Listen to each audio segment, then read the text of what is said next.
Devaswom board ആസ്ഥാനത്ത് നിന്നും മുറിച്ചത് ചന്ദനമരം തന്നെയെന്ന് സ്ഥിരീകരിച്ച് വനം വകുപ്പ് നടത്തിയ പരിശോധനയിലാണ് സ്ഥിരീകരണം. ഈ മാസം 9-നാണ് ദേവസ്വം ബോർഡ് ആസ്ഥാനത്ത് നിന്നും ചന്ദനമരം മുറിച്ചു കടത്താൻ ശ്രമിച്ചത്. വിവരങ്ങളുമായി ശാലിനി ചേരുന്നുണ്ട്. ശാലിനി, ഈ ചന്ദനമരം തന്നെ മുറിച്ചു എന്നുള്ളത് ഒടുവിൽ വനം വകുപ്പ് സ്ഥിരീകരിച്ചിരിക്കുന്നു. പക്ഷേ ഒരു തരത്തിലുള്ള നേരത്തെയുള്ള നോട്ടീസുകളോ നടപടിക്രമങ്ങളോ പാലിക്കാതെ ഈ മരം മുറിച്ചതുമായി ബന്ധപ്പെട്ട് എന്തെങ്കിലും നടപടി സ്വീകരിക്കുന്നതിലേക്ക് വകുപ്പ് പോകുന്നുണ്ടോ? ശാലിനി.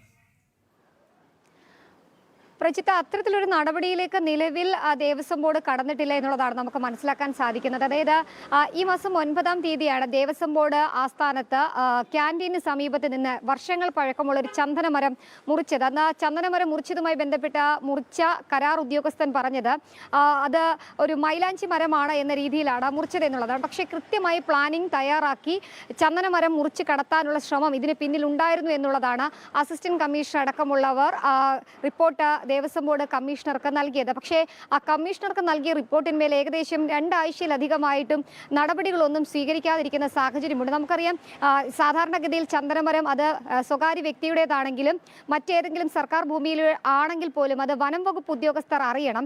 കൃത്യമായി കണക്കുകൾ രേഖപ്പെടുത്തി എന്തിനു മുറിക്കുന്നു എന്നതടക്കമുള്ള രേഖകൾ തയ്യാറാക്കിയാണ് മരം മുറിക്കേണ്ടത്. പക്ഷേ ദേവസ്വം ബോർഡ് ആസ്ഥാനത്ത് ഇത്തരത്തിലൊരു ചന്ദനമരം മുറിച്ചത് ദേവസ്വം ബോർഡിലെ ഉന്നത ഉദ്യോഗസ്ഥരോ അല്ലെങ്കിൽ വനം വകുപ്പ് ഉദ്യോഗസ്ഥരോ അറിഞ്ഞിരുന്നില്ല എന്നുള്ളതാണ് മേഴ്സർ തയ്യാറാക്കിയ അസിസ്റ്റന്റ് കമ്മീഷണർ ഇപ്പോൾ റിപ്പോർട്ടാക്കിയിരിക്കുന്നത്. അതിൽ ഇപ്പോൾ വനം വകുപ്പ് ഉദ്യോഗസ്ഥർ അവിടെ എത്തി പരിശോധന നടത്തിയിരിക്കുകയാണ്. കഴിഞ്ഞ ദിവസം അസിസ്റ്റന്റ് കമ്മീഷണർ ദേവസ്വം ബോർഡ് കമ്മീഷണർക്ക് നൽകിയ റിപ്പോർട്ടിൽ പറഞ്ഞത് ഏകദേശം 5ഓളം പീസുകൾ ഉള്ള ചന്ദനമരമാണ് മുറിച്ചത്. അതിൽ 2 വലിയ പീസുകൾ പുല്ലിൻ്റെ അടിയിൽ ഒളിപ്പിച്ച നിലയിലാണ് കണ്ടെത്തിയത്. അത് 9-ാം തീയതി രാവിലെയാണ് ഈ സംഭവം നടക്കുന്നത്. വൈകിട്ടോടുകൂടി ഇത് അവിടെ നിന്ന് മാറ്റാനുള്ള ശ്രമം നടന്നിട്ടുണ്ട് എന്നുള്ളതാണ്. പക്ഷേ ചില ഉദ്യോഗസ്ഥരുടെ ഇടപെടൽ മുഖേന അത് നടക്കാതിരിക്കുകയായിരുന്നു ഉണ്ടായത്. അപ്പോൾ ആ സംഭവത്തിലാണ് ഇപ്പോൾ 2 ആഴ്ചയ്ക്കിപ്പുറം വനം വകുപ്പ് ഉദ്യോഗസ്ഥർ അവിടെ എത്തി പരിശോധന നടത്തിയത്. മുറിച്ച മരത്തിൻ്റെ ചുറ്റളവടക്കമുള്ള കാര്യങ്ങൾ പരിശോധിക്കുകയാണ്. ഇപ്പോൾ മേഴ്സർ തയ്യാറാക്കി ഈ മുറിച്ച കടത്താൻ ശ്രമിച്ച ചന്ദനമരം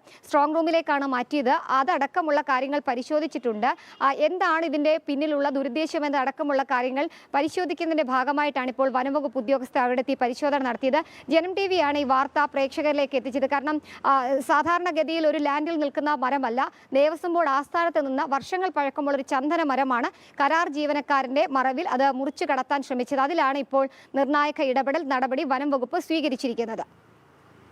ശാലിനിയാണ് തലസ്ഥാനത്ത് നിന്ന് വിവരങ്ങൾ നൽകിയത്. ഒടുവിൽ അത് മുറിച്ചു മാറ്റിയത് ചന്ദനമരം തന്നെയാണെന്ന് ദേവസ്വം ബോർഡ് അല്ലെങ്കിൽ വനം വകുപ്പൊക്കെ അംഗീകരിച്ചിരിക്കുന്നു എന്നുള്ളതാണ്. എന്തായാലും ഇത് സംബന്ധിച്ച കൂടുതൽ നടപടികൾ ഉണ്ടാകുമോ എന്നുള്ളത് വരും ദിവസങ്ങളിൽ കാണാം.